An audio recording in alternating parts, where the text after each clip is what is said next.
همین گفتم اگرچه ضعیف است بگویم. پیامبر میگن اینی لابغض المرأة تخرج من بیتها تجر ذیلها تشکو زوجها.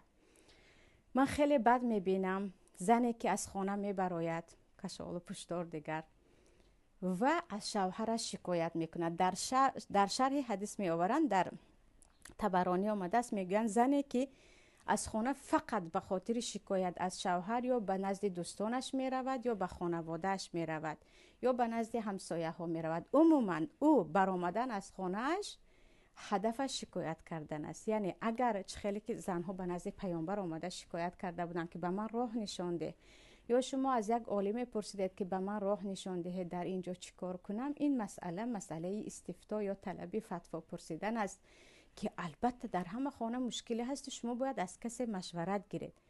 اما شکایت رو به همسایه ها کردن از شوهر و از خانواده شوهر، شکایت رو به دوگانه ها کردن که باور کنید نه همه دوگانه دوست نزدیک شما هست، از شما میگیرد و میرود به شوهرش، به دیگر و دیگرها میگوید که زندگی شما به یک سریال تبدیل مییابد. یعنی همه از مشکلی های شما آگاه میشوند.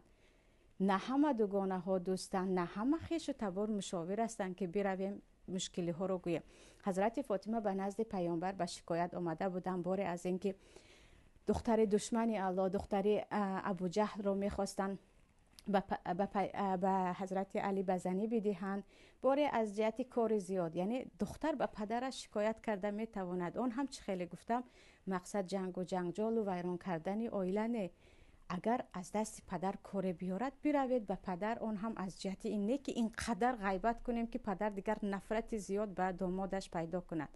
برای اینکه بعضن زنها طرز از شوهر خود شکایت به خانواده خود میکنن که اون خانواده تمام عمر از دست همون شکایت اون داماد را نمیبخشن، اما این زن بعد از چند روز میآید با زندگیش را دوام میدهد.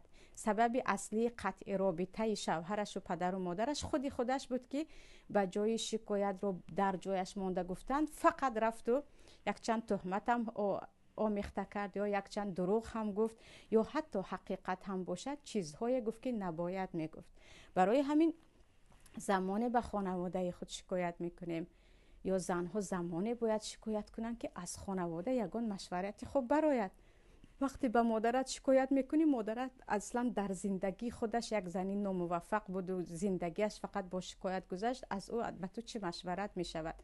وقتی به پدرت شکایت میکنی که پدرت عموما یک آدم عصبی هست، به جای عقلش رو به جایش موندن میرود و زن و زنی میکند، چی فایده دارد؟ یعنی به کی شکایت میکنیم این خیلی مهم است. برای اینکه چه خیلی گفتم شکایت به همسایه ها، شکایت به دوگانه ها، شکایت به خویش و تبار و مصیبت پیدا شدن تلفن که به نزدیکی شنیدم که حتی خواهرهای بودن که به همسنیف پسر بچه به مردها شکایت از زندگیشون میکردن، به همسنیفشون، به پسر عمکشون، به پسر تقویشون. نامحرمی کامل است، از شکایت تو زندگیت رو خوب میکند یا برعکس سبب طلاق و زندگی ماندن کودکان می شود. یعنی این گونه شکایت ها اصلا به همسایه خود، به دوگانه هایی که فقط از شما میشنوند و میرند و به دیگرها میگویند، یا خانواده که میدانید که اینها اهل حل کردن مشکل نیستند، نباید به اینها شکایت کنیم. اهل خانواده هم